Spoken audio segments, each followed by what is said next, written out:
안녕하세요. 헤아림 한의원 강남점 주성환 원장입니다. 오늘은 틱장에 대해서 이야기를 드릴까 합니다. 틱장에는 본인의 의지와 상관없이 특정한 동작을 반복하거나 근육을 움찔거리거나 혹은 비정상적인 소리를 내는 질환입니다. 주로 만 5세에서 8세 사이에 발병하는 경우 많고, 이르면 3세 이전부터도 나타나는 경우들도 있습니다. 이른 시기에 개선되지 않을 경우에는 5세에서 8세를 지나서 초등학교 고학년이나 중학교 혹은 나아가서 성인에까지도 증상이 이어질 수가 있습니다. 그리고 특징적으로 주로 여자아이들보다는 남자아이들에게 더 많이 나타나는 특징을 보입니다. 틱장의 종류에는 크게 근육틱과 음성틱으로 나눌 수 있습니다. 근육틱은 통제가 되지 않는 운동이 일어나기 때문에 운동틱이라고도 불리는데요. 주로 눈을 깜빡거리거나 코를 찡긋거리거나 얼굴을 찡그리는 등의 증상이 제일 많이 나타납니다. 몸으로 내려올 경우에는 어깨를 움찔거리거나 목을 튕기거나 가슴이나 배에 힘을 줬다가 빼기 등 전신적인 증상으로 신체적인 반응이 나타나는 경우가 많습니다. 두 번째로 음성틱의 경우에는 소리로 나타나는 틱장애를 말합니다. 주로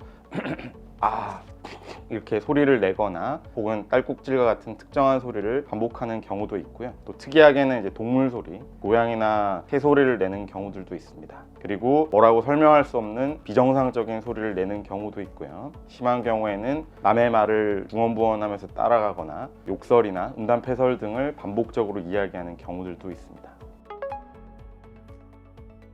틱장애는 아직 완벽하게 원인이 밝혀져 있지는 않습니다. 현재 가장 인정받는 의학적인 가설로는 두뇌의 신경 전달 물질 가운데 하나인 도파민 수용체의 조절 능력에 문제가 생긴 것으로 보고 있습니다.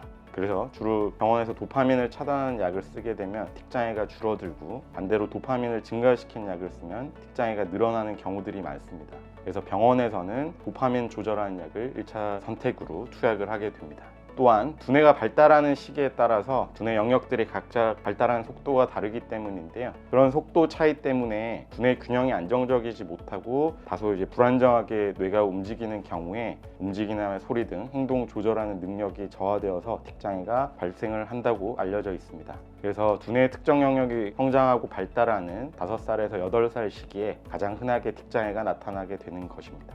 마지막으로 세 번째로는 심리적인 문제들도 이 틱장애 영향을 상당히 크게 줄 수가 있습니다. 부모하고 유대나 애착관계 같은 데서 문제가 생기거나 혹은 선생님과의 관계 문제, 또는 유치원이나 초등학교 저학년의 친구들과의 문제, 이런 것들이 영향을 주고, 또 최근에는 이른 시기부터 공부를 하는 것 때문에 학업 스트레스 때문에 심리적인 불안정이 동반되어 틱장애가 더 악화되는 경향을 보이는 경우들이 많습니다.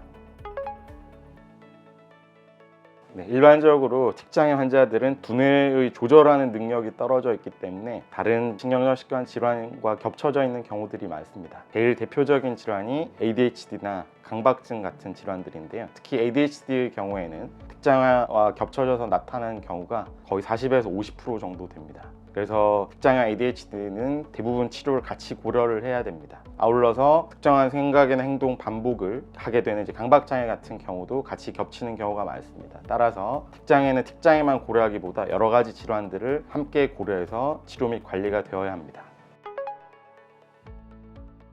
현대 병명이다 보니 한의학에서 틱장애 자체를 몰랐다고 생각하시는 분들이 많은데요. 오랫동안 틱장애에 대해서는 증상상으로 관찰이 많이 되어 왔습니다. 신체적인 반응이 크게 나타나거나 음성이 불편하게 나타나는 증상들에 대한 기록들이 많고, 그것들을 현대적으로 재해석해서 연구하고 치료에 적용을 하고 있는 것입니다. 한의학에서는 단순히 틱장애가 나타나는 증상을 초점 맞춰서 치료를 하지는 않고요. 전체적인 신체적인 컨디션들을 고려하여 치료를 합니다. 이것을 한의학에서는 변증이라고 합니다. 변증은 혀의 상태, 맥의 상태, 배의 상태 등등과 대소변, 수면, 기타 신체적인 컨디션들을 전체적으로 고려해서 이 사람의 신체적인 증상을 개선해서 치료를 도와주는 것입니다. 그래서 한의학에서는 한약이나 침치료, 추나치료 이런 것들을 통해 신체적인 증상을 전체적으로 개선을 하고, 그걸 통해서 틱장애가 근본적으로 개선이 될 수 있도록 도와드릴 수 있다, 그렇게 말씀을 드릴 수 있습니다.